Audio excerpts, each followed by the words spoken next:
এখন পর্যন্ত রংপুরবাসী তারা লক্ষ্য করেনি, এখন পর্যন্ত তারা পায় নাই। ঠিক কিনা বলেন? আজকের এই মহাসমাবেশ, আজকের এই জনসমাবেশ থেকে আমরা বলতে চাই বৈষম্য 17.5 বছরে হয়েছে, আর আমরা বৈষম্য দেখতে চাই না।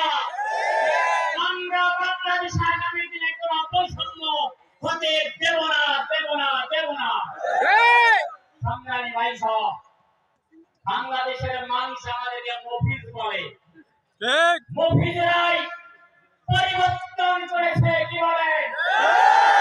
মফিজরাই রক্ত দিতে জানে, জীবন দিতে জানে। দেশের জন্য প্রয়োজনে আগামী দিনে যদি রক্ত দিতে হয়, জীবন দিতে হয়, আপনারা কি প্রস্তুত থাকবেন?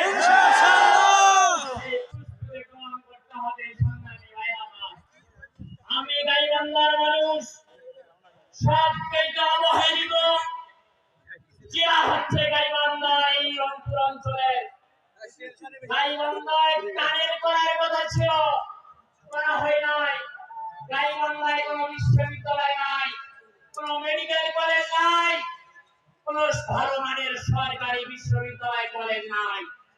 আজকের এই জনসমাবেশ থেকে বর্তমান সরকারের প্রধান মাননীয় ডক্টর ইউনূস সাহেবের দৃষ্টি আকর্ষণ করছে।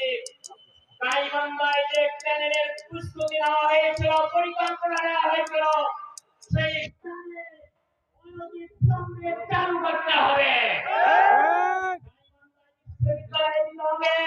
কৃষি বিশ্ববিদ্যালয় দিতে হবে।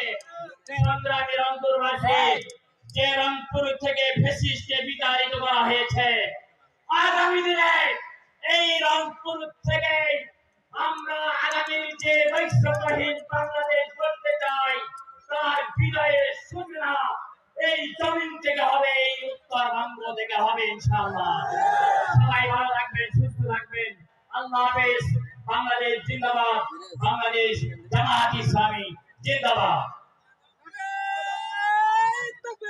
আল্লাহু আকবার, আল্লাহু আকবার।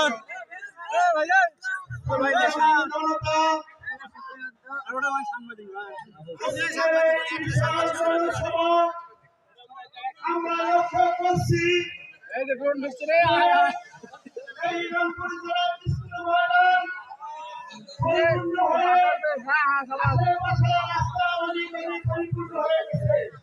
আজকের এই জনসভা নির্দিষ্ট সময়ের পূর্বে